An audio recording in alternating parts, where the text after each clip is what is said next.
Sadgurunath Maharaj Ki Jai, and welcome to Jagadambe Reads the Holy Books of India, ShrimadBhagavatam118. As you may remember, Chitraketu seemed to be getting somewhere spiritually. He was riding around in a chariot given to him by Narayana, and he went to Kailasa and saw Mahadev. He was seated in the midst of the rishis, and on his lap was seated Sati. With one hand, he was embracing her. Looking at this, Chitraketu laughed loudly enough to be heard by all of them. He then said, "It's a great surprise to me to see Lord Mahadev like this. He's said to be the Lord of the world. He is acclaimed teacher of all. He is presiding over an assembly of sages. And what do I see? I see him making love to his wife in public, dressed as he is like an ascetic in matted locks, well versed as he is in all the sacred lore. This god is behaving like an ordinary, uncultured, ignorant man by making love to his woman in the presence of all. Why, even the ignorant man whom I mentioned is not so shameless. He takes a woman only in secret.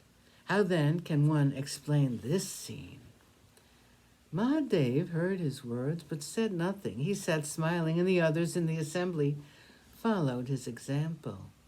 No one spoke a word, but Sati could not brook his impertinence. She thought that he was proud of his own control over his senses, and she felt that he needed to be taught a lesson which would curb his impertinence. She spoke with her eyes glowing with anger. She said, "This man is now so great that he thinks he is fit enough to teach the rules of conduct and decorum to shameless people like us. Evidently, those who follow the words of Brahma, the sons of Brahma, the rishis Bhrigu and Narada, or the others who are here, do not know anything about the rules of conduct. According to this upstart, they're all fools, and this, my lord Mahadev, is not worthy of respect. It is time the pride of this king is curbed. It is high time he is punished. He is unfit to be anywhere near the feet of Narayana.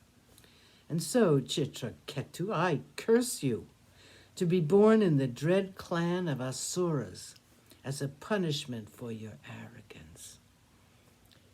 Chitraketu climbed down from his chariot and prostrated before the Devi in all humility. He said, "Mother of the world, I receive your curse with folded palms.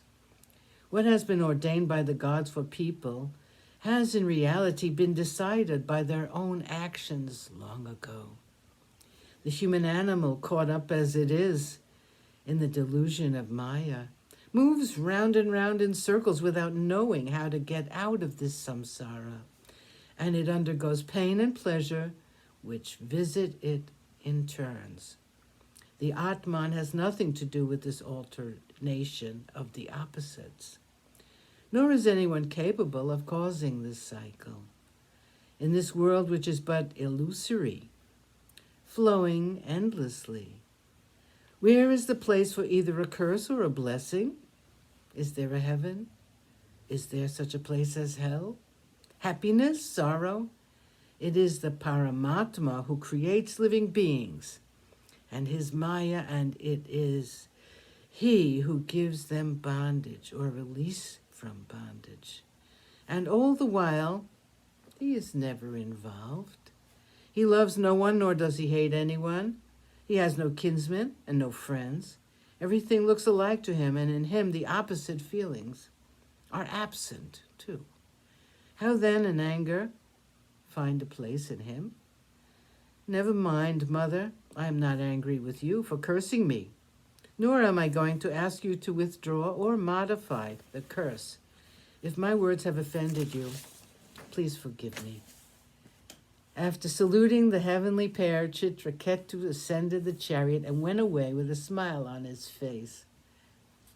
Sadgurunath Maharaj Ki Jai. Thank you for coming.